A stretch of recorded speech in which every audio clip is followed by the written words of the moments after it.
everyone, welcome to Online Study for You, one step solution for all your placement needs. I hope you all are well and safe. So basically, most of the students were demanding for TCS NQT videos. So in this video, we are going to do the discussion of technical MCQs and coding questions asked in TCS NQT. So these questions are definitely going to be very helpful for you. So make sure to watch the complete video. In this video, we have discussed the questions that are most expected and some of them are even asked. So do watch the complete video. Do share this video with your friends as well. Definitely it is going to be very helpful for them too. And just a request to all of the students that you must be knowing that what is actually happening with online study for you and the situation that we are going through. So make sure to subscribe our new channel, right? Because the all the videos that we have deleted from our this channel, so all the videos are going to be uploaded on our new channel. So make sure to subscribe this channel. The link for the new channel is given in the description itself, right? Because we are taking the risk just for you guys. So I'm expecting that this much subscription you can do it for us, right? So do subscribe our channel. It's a request from my side. Also, we at Online Study for You are providing a TCS NQT 2021 new pattern crash course. This course covers all the important concepts along with the mostly asked questions in the TCS NQT. Not only this, you will get all the solved questions that were asked in October NQT exam. So definitely this course is going to be very helpful for you. So do check the course, and you can see the price we have tried to keep low so that you all can purchase. The link for the course is given in the description itself. Thank you so much. Happy learning. So here's our first question. So we are basically starting from technical MCQ. The first question is, stack underflow refers to which of the following? So you must have heard about the term stack underflow. So from the given options, you have to determine that it refers to what? Getting elements from an undefined stack, addition of elements to a stack, removal of items from an empty stack, or index out of bounds exception will be thrown. So basically when your index is empty, right? When you so basically when your stack is empty and you are trying to pop out the element from an empty stack, so it leads to the situation that is stack underflow. So what is going to be the correct answer then? Removal of items from an empty stack. So this is going to be a correct answer from this question, right? The next question is, determine the time complexity of pop operation when the stack is implemented with an array, right? So there are two ways to implement the stack, right? One is by using array, that is static memory allocation, where you have to determine the memory, right? And next one is dynamic memory allocation. So you can implement the stack using linked list. That is the way to implement the stack using dynamic memory allocation, right? Because we know a linked list uses dynamic memory allocation. So basically they are saying that when stack is implemented with an array, so what is the time complexity of pop operation? So first of all, what this pop operation does in stack, it helps in the removal of top element. You all must be knowing that in stack, suppose this is your stack 22, 23, 24. So in a stack we can perform operations from one end only, that is top end. So insertion, removal both are possible from one end only, that is top end. The removal of the element from the stack is known as pop.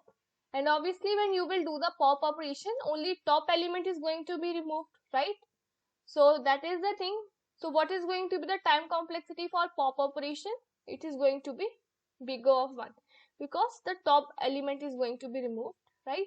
You don't have to go through all the elements for the removal, just top element you have to remove.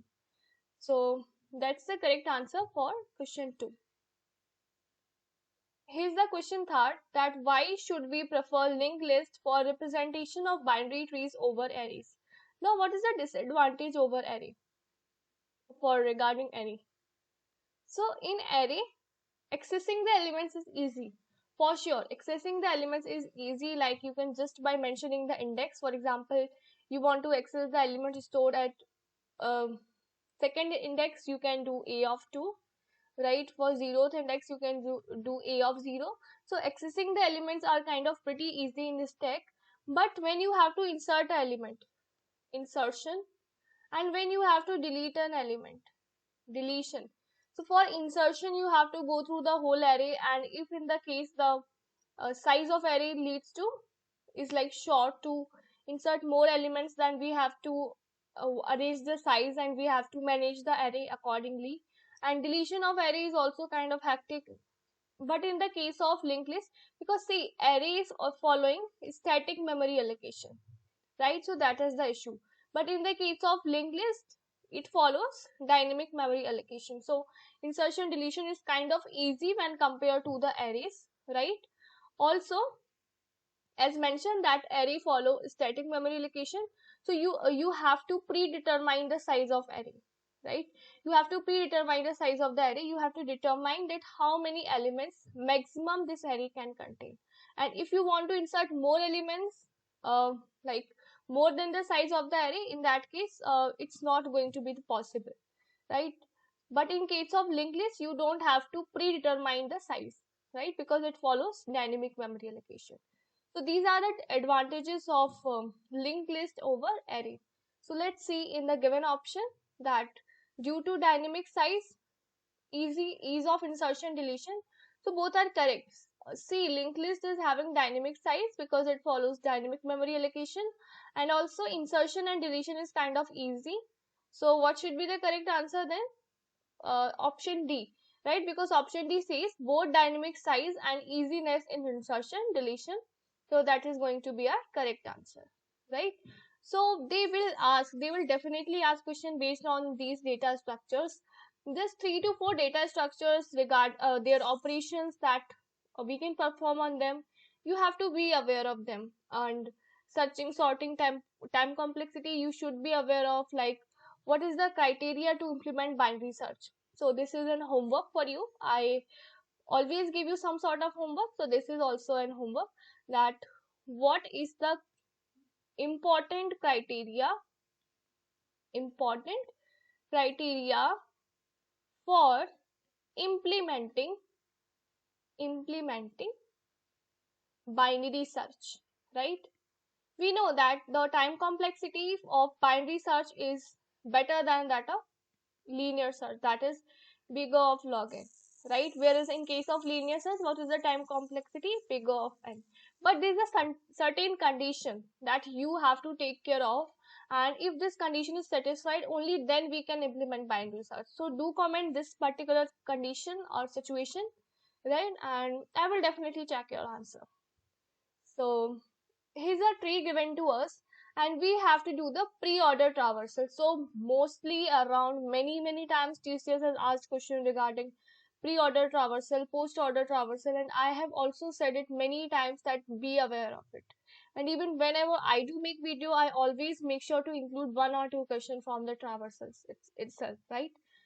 So that is the thing. First of all, pre-order traversal is following what is the concept that pre-order follow, that first we will move to root node, right? So the first priority will be given to root node, then left node, and then right node, right? So this is the pre-order traversal that we have to follow basically, right? So first of all, 1 is the root element. You can see 1 is the root element, so first priority will be given to 1.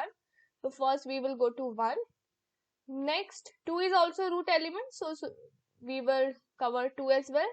Then we will go to, so see, left is given much priority, and obviously 4 is root as well, so then we will go to 4. After this we have 6 or 7. 6 is a left child and 7 is right child, so first priority will be given to left child, right? Now we have 2 childs remaining here, and next we have this right portion, or basically right child for this root node, that is 1, right? So before going to this much part, we have to cover these elements, that is first we will go to 7, then 5, right? And next we will move to this part. So here we will go to first 2 3, then 8, then 9. So this is the correct pre-order traversal for the given tree. That first we will go to 1, then 2, then 4, 6, 7, 5, 3, 8, and then at the last 9. Right? I hope you understood the question, and see, the question should are of going to be that level only. But if you are not aware that what is the sequence that we do follow in pre-order traversal, or you're in confusion, then obviously you won't be able to make even this question correct. So make sure that you are aware of all these things. So this is an output based question, and usually they will ask questions that are based on output, right? So they are asking that what will be the output of this program. Options given are compilation error, high will be printed infinite times, or no output will be there. So basically, always remember that execution starts from main function.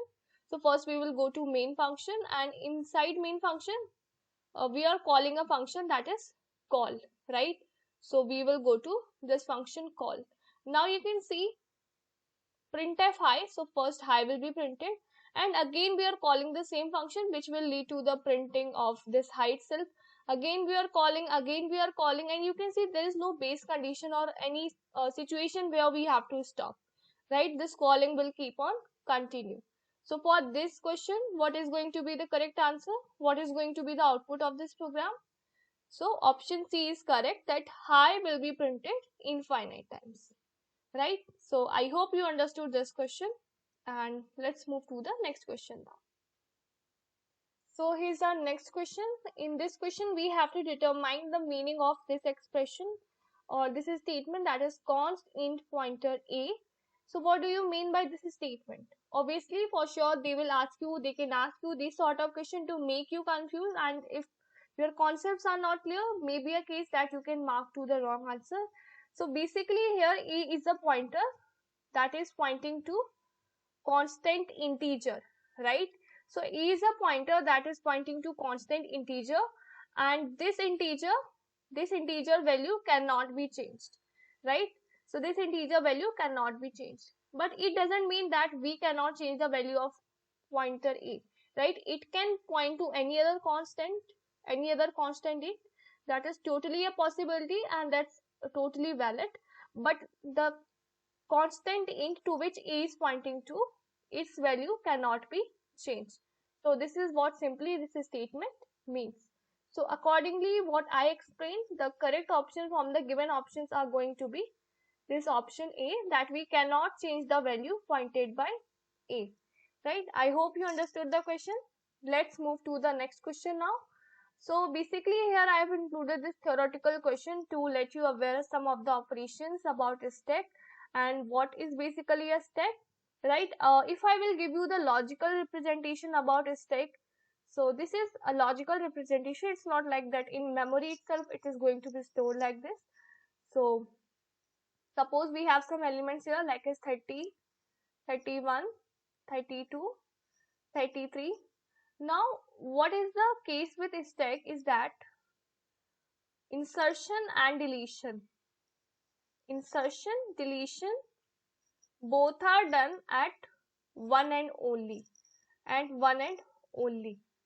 right? Because in the case of queue you are having two ends, rear and front, but in case of stack we have to do insertion deletion both the operation from one end only, that is top, right? So that is the top. If you have to remove a particular element from the stack, if you have to remove, that is known as pop, right? And if you have to insert, that is also we are going to do from top itself, so it is known as push. So we have two main operations in the case of stack, that is push and pop. We have another one also, that is peek. So peek function is basically used to determine the top element or the value of the top element of the stack, right? So these are some functions in the stack that we have. So we can insert the element, we can delete the element. Now you must be wondering that what is the application for stack, right? So have you ever thought about the SMS that come to your phone? Do you want them to be in a sequence? Obviously you want the recent message should be at the top, so you can connect this with the stack, right? So recent thing should be at the top. This is what you always want. You don't want that they should be in sequence, right? So stack we can use, just give me some applications that we can use to reverse a string, right? To reverse a string, for doing undo operation, right? For doing undo operation in text editor we use stack, and many other operations. For checking balance parentheses we use stack. So different applications are there for stack, and that's why it's very important that you should be aware of it. Even not in exam, they can ask you the same in interview also, so be aware of these things. I hope you liked it, right? So make sure to like this video, make sure to subscribe our new channel, and thank you. So now we are going to discuss a coding question for TCS and QT. So let us see what the question says. Rama has a wonderful house. She can reach to her bedroom using one staircase only. She used to climb either one or two stairs at a time. On considering all the possible combinations of climbing, in how many ways Rama can reach to her bedroom? Write the code to implement the same situation. Input format they have provided is an integer denoting the number of stairs in the staircase. If the number of stairs is beyond 24, the output should be given as wrong input. Output format they have given the number of ways Rama can climb the staircase. In the example, input is 5, output they have given is 8. So for example, number of stairs, so for example, if there are 5 stairs in the staircase, in that case number of ways possible in which Rama can climb the staircase, it is 8. Next input is 26, so you can see 26 is beyond the given limit, that is 24, right? So that's why we will get the output as wrong input. So basically Rama has two choices. So suppose this is the staircase having stairs and this is her room. So either she can take one step or she can take two steps. So there are two possibilities, one or two steps, she can choose accordingly, right? So whenever these sort of question you face, where you have some kind of possibility, the thing that is strike to my mind is recursion, right? So for this problem also we will take the help of recursion, we will solve it using recursion. And what is the base case? See, whenever you are implementing recursion, there is always a base case. So what is the base case here? The base case is that if suppose the staircase are 1, right? So if the number of staircase provided to us is 1, so obviously there is one possible way only. So for this output is going to be 1 only. And in the case staircase is 0, in that case also we have to return 1, that there is nothing to do with that, right? So the base case we can consider is that if the number of stairs in the staircase are less than or equal to 1, so we have to simply return in the output as 1. Also we have to take care of this condition that if the stairs in the staircase are beyond 24, so the range they have provided us to is that 0 to, obviously we don't have to consider 0 also, so we have to, like it should be 2 to 24 only. So this is the range given to us, right?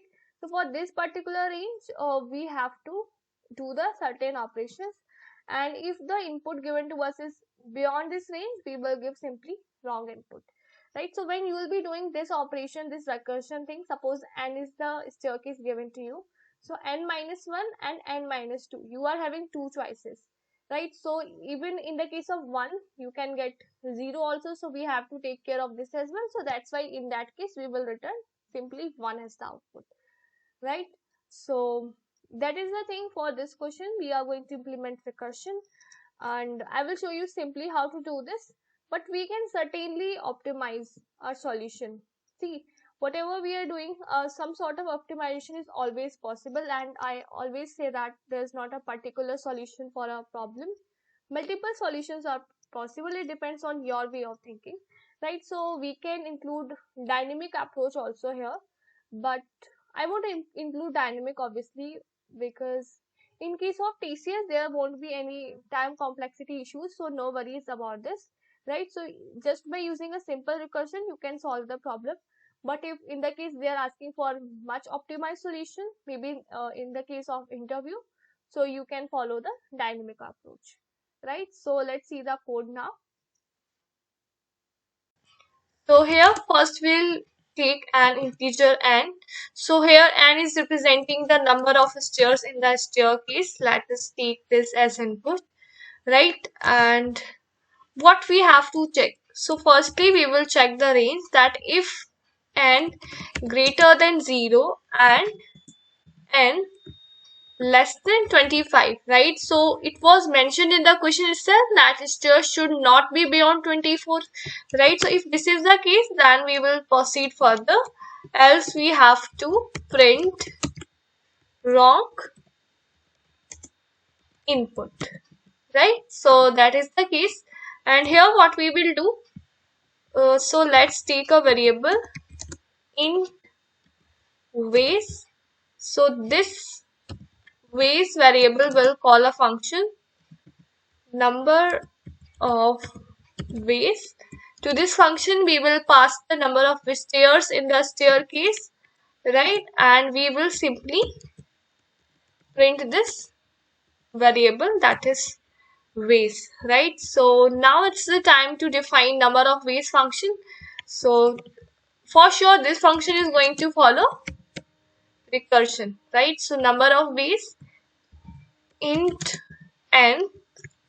So what is the base condition? That if n is less than equal to 1, if this is the case, so just simply return 1, right?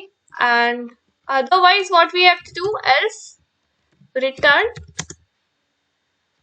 number of ways. So we are having two possibility, right? Either Rama can take one step or two steps. So we will do it by dividing it sub problems, that is n minus 1 or n minus 2. Right, so you can see the code is pretty simple and pretty easy, and it's not the case this you can get in coding question itself. They can ask you this sort of question in interview also, so that is very very important, because recursion is for sure a very important topic when it comes to interview or any exam, right? So let's run our code.